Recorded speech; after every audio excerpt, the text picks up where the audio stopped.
Assalamualaikum warahmatullahi wabarakatuh. Alhamdulillahirrabbilalamin. Salatu wassalamu ala asrafil anbiya wal mursalin Sayyidina Muhammadin wa ala alihi wa ashabihi ajma'in, amma ba'd.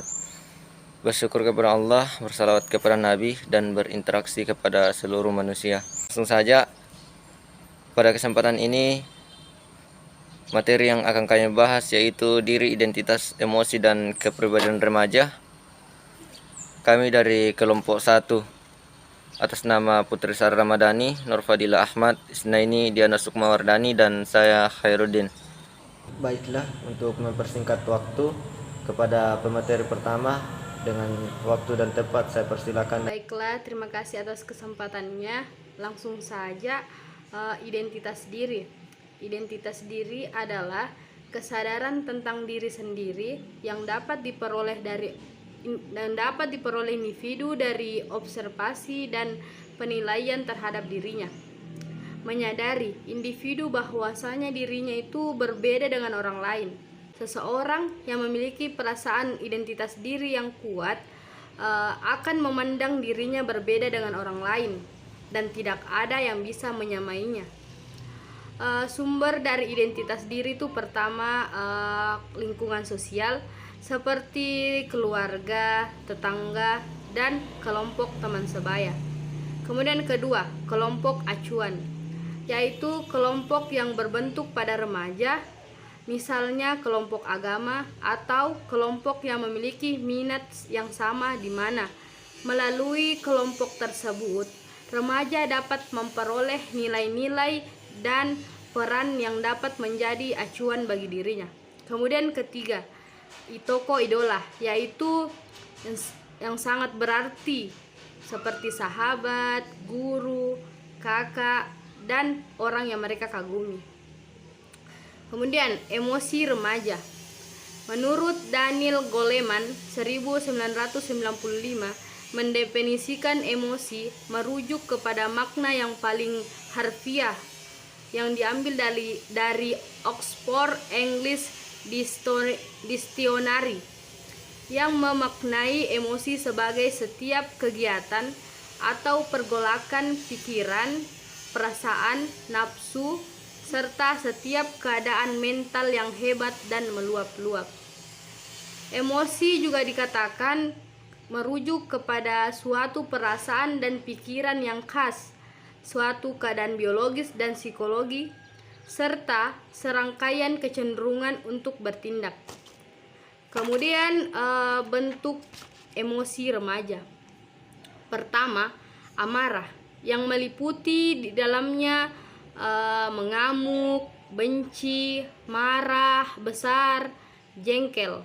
Kemudian kedua, kesedihan, di dalamnya meliputi pedih, sedih, murah mengasihani diri, kesepian. Kemudian ketiga, rasa takut, di dalamnya meliputi cemas, takut, gugup, khawatir. Kemudian keempat, kenikmatan, di dalamnya meliputi bahagia, gembira, bangga. Kemudian kelima, cinta, di dalamnya itu meliputi penerimaan, persahabatan, kebaikan hati. Kemudian keenam, terkejut, di dalamnya meliputi takjub dan terpana. Kemudian ketujuh, jengkel, di dalamnya meliputi hina, jijik. Kemudian yang terakhir, malu, di dalamnya meliputi malu hati, rasa bersalah, dan lain sebagainya. Baik, selanjutnya karakteristik perkembangan emosi remaja. Secara garis besar, masa remaja dapat dibagi ke dalam 4 periode, yaitu yang pertama, periode pra-remaja. Selama periode ini terjadi gejala-gejala yang hampir sama antara remaja pria maupun wanita. Perubahan fisik belum tampak jelas, tetapi pada remaja putri biasanya memperlihatkan penambahan berat badan yang cepat, sehingga mereka merasa gemuk. Gerakan-gerakan mulai kaku. Perubahan ini disertai sifat kepekaan terhadap rangsangan dari luar, sehingga mereka mudah tersinggung dan cengeng, tetapi juga cepat merasa senang atau bahkan meledak-ledak. Yang kedua, periode remaja awal. Selama periode ini, perkembangan fisik yang semakin tampak adalah perubahan fungsi alat kelamin. Karena perubahan Karena perubahan fungsi alat kelamin semakin nyata, remaja semakin sering mengalami kesukaran dalam menyesuaikan diri dengan perubahan-perubahan itu. Akibatnya, tidak jarang mereka cenderung menyendiri sehingga merasa terasing, kurang perhatian dari orang lain, atau bahkan merasa tidak ada yang memperdulikannya. Yang ketiga, periode remaja tengah. Tanggung jawab hidup yang harus semakin ditingkatkan oleh remaja, yaitu remaja harus mampu memikul sendiri, dan hal itu juga menjadi masalah tersendiri bagi mereka. Karena tuntutan peningkatan tanggung jawab tidak hanya datang dari orang tua atau anggota keluarganya, tetapi juga dari masyarakat sekitarnya. Tidak jarang, masyarakat juga menjadi masalah bagi remaja. Dan yang terakhir, periode remaja akhir. Selama periode ini, remaja mulai memandang dirinya sebagai orang dewasa dan mulai mampu menunjukkan pemikiran, sikap, perilaku yang semakin dewasa. Selanjutnya, faktor-faktor yang mempengaruhi perkembangan emosi remaja. Sejumlah faktor yang mempengaruhi perkembangan emosi remaja adalah yang pertama, perubahan jasmani. Ditunjukkan dengan adanya pertumbuhan yang sangat cepat dari anggota tubuh.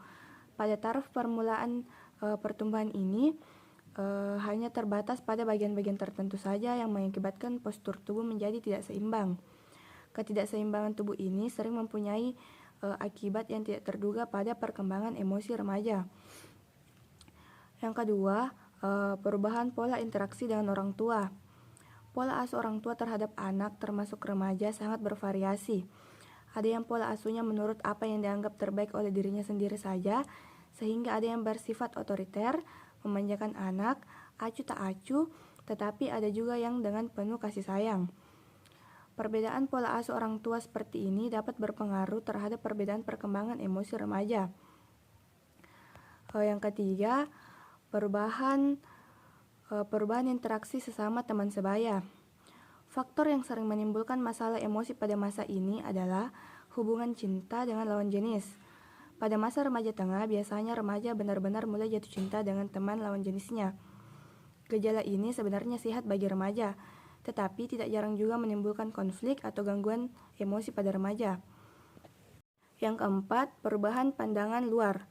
Ada sejumlah perubahan pandangan luar yang dapat menyebabkan konflik-konflik emosional dalam diri remaja, yaitu sebagai berikut. Yang pertama, sikap dunia luar terhadap remaja sering tidak konsisten. Yang kedua, di luar atau masyarakat masih menerapkan nilai-nilai yang berbeda untuk remaja laki-laki dan perempuan. Yang ketiga, seringkali kekosongan remaja dimanfaatkan oleh pihak luar yang tidak bertanggung jawab. Terus yang kelima, perubahan interaksi dengan sekolah. Pada masa anak-anak sebelum menginjak masa remaja, sekolah merupakan tempat pendidikan yang diidealkan oleh mereka. Para guru merupakan tokoh yang sangat penting dalam kehidupan mereka, karena selain tokoh intelektual, guru juga merupakan tokoh otoritas bagi para peserta didiknya. Oleh karena itu, tidak jarang anak-anak lebih percaya, lebih patuh, bahkan lebih takut kepada guru daripada orang tuanya. Posisi guru semacam ini sangat strategis apabila digunakan untuk pengembangan emosi anak melalui penyampaian materi-materi yang positif dan konstruktif. Selanjutnya, kepribadian remaja. MIA mengartikan kepribadian sebagai a social stimulus value. Jadi menurutnya, cara orang lain mereaksi itulah kepribadian individu. Dalam kata lain, pendapat orang lain yang menentukan kepribadian individu itu. Kepribadian juga diartikan sebagai kualitas perilaku individu yang tampak dalam melakukan penyesuaian dirinya terhadap lingkungan secara unik, menurut Abin Syamsuddin Makmum 1996. Selanjutnya, faktor-faktor yang mempengaruhi kepribadian. Yang pertama, fisik. Faktor fisik yang dipandang mempengaruhi perkembangan kepribadian adalah postur tubuh seperti langsing, gemuk, pendek atau tinggi, kecantikan seperti cantik atau tidak cantik, kesehatan, sehat atau sakit-sakitan, keutuhan tubuh seperti utuh atau cacat, dan keberfungsian organ tubuh. Kedua, intelijensi. Tingkat intelijensi individu dapat mempengaruhi perkembangan kepribadiannya. Individu yang intelijensinya tinggi atau normal biasanya mampu menyelesaikan diri dengan lingkungannya secara wajar, sedangkan yang rendah biasanya sering mengalami hambatan atau kendala dalam menyelesaikan diri dengan lingkungannya. Yang ketiga, keluarga. Suasana atau iklim keluarga sangat penting bagi perkembangan kepribadian anak. Seorang anak yang dibesarkan dalam lingkungan keluarga yang harmonis dan agamis, maka perkembangan kepribadian anak cenderung positif. Adapun anak yang dikembangkan dalam lingkungan keluarga yang broken home atau kurang harmonis, maka perkembangan kepribadiannya cenderung akan distorsi atau mengalami kelainan dalam penyesuaian dirinya. Selanjutnya yang keempat, teman sebaya. Setelah masuk sekolah, anak mulai bergaul dengan teman sebayanya dan menjadi anggota dari kelompoknya. Pada saat inilah dia mulai mengalihkan perhatiannya untuk mengembangkan sifat-sifat atau perilaku yang cocok atau dikagumi oleh teman-temannya, walaupun mungkin tidak sesuai dengan harapan orang tuanya. Melalui hubungan interpersonal dengan teman sebaya, anak belajar menilai dirinya sendiri dan kedudukannya dalam kelompok. Selanjutnya yang kelima, kebudayaan. Setiap kelompok masyarakat memiliki tradisi, adat, atau kebudayaan yang khas. Tradisi atau kebudayaan suatu masyarakat memberikan pengaruh terhadap kepribadian setiap anggotanya, baik yang menyangkut cara berpikir, bersikap, atau cara berperilaku. Selanjutnya, karakteristik kepribadian.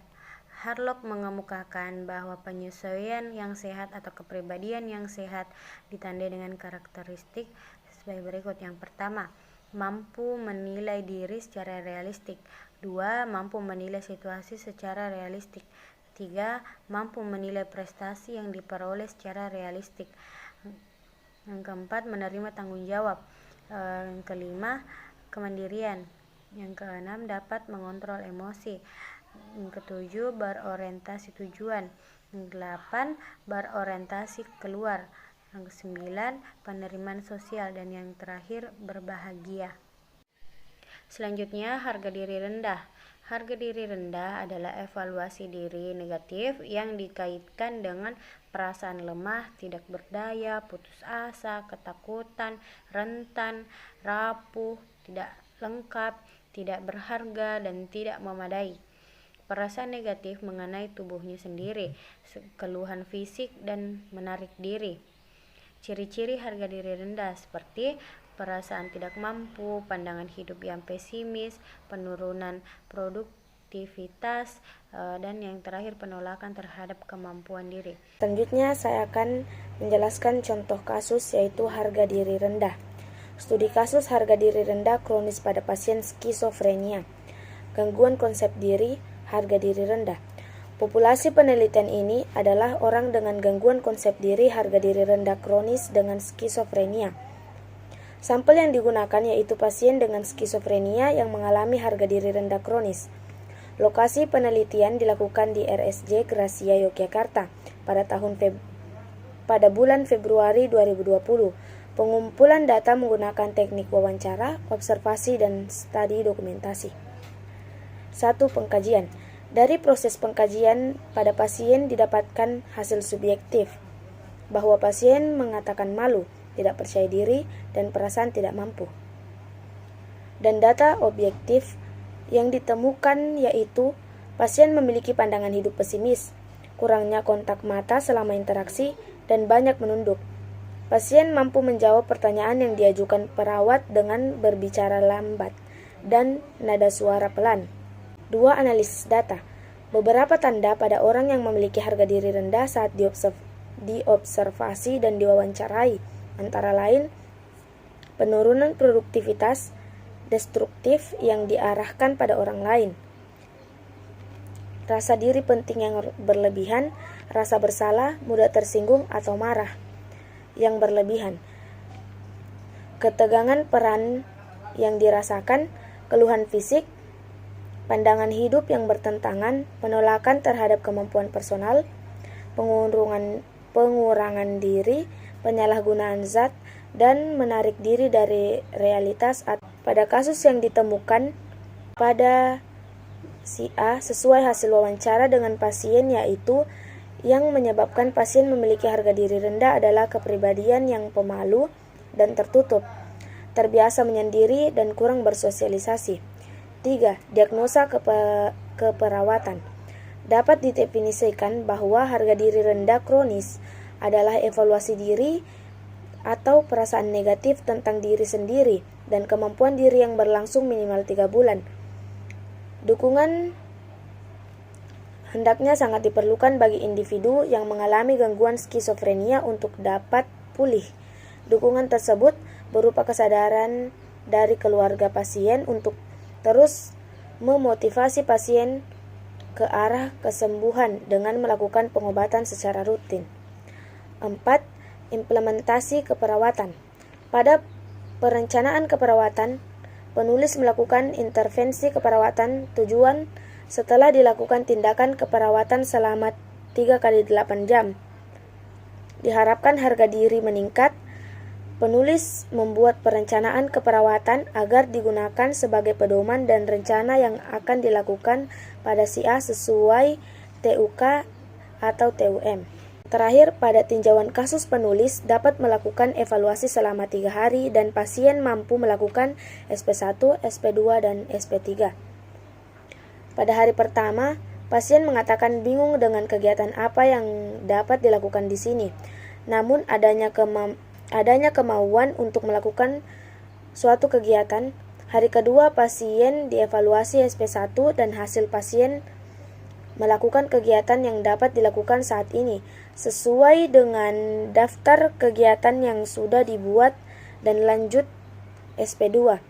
Melatih kegiatan kedua dan pasien sudah bisa melakukannya. Hari ketiga, pasien dievaluasi SP1, 2, dan lanjut ke SP3 untuk melatih kegiatan ketiga sesuai dengan daftar kegiatan yang sudah dibuat sebelumnya. Itulah tadi materi dari kelompok kami, kelompok 1, yang membahas tentang diri, identitas, emosi, dan kepribadian remaja. Sebagai kesimpulan bahwa identitas diri adalah kesadaran yang dapat diperoleh individu dari observasi dan penilaian, menyadari individu bahwa dirinya berbeda dengan orang lain. Identitas diri basis dari semua aspek konsep diri sebagai suatu kesatuan yang utuh, tidak dipengaruhi oleh pencapaian tujuan, atribut atau jabatan dan peran. Bentuk-bentuk emosi remaja: yang pertama amarah, yang ketiga rasa takut, yang keempat kenikmatan, yang kelima cinta, yang keenam terkejut, yang ketujuh jengkel, dan yang kedelapan malu. Mungkin itu saja dari kelompok kami, kurang lebihnya mohon dimaafkan. Terima kasih banyak kepada seluruh teman-teman yang masih sempat mengikuti dan menyaksikan presentasi dari kelompok kami. Kurang lebihnya mohon dimaafkan. Allahul muwaffiq ila aqwamit thoriq. Assalamualaikum warahmatullahi wabarakatuh.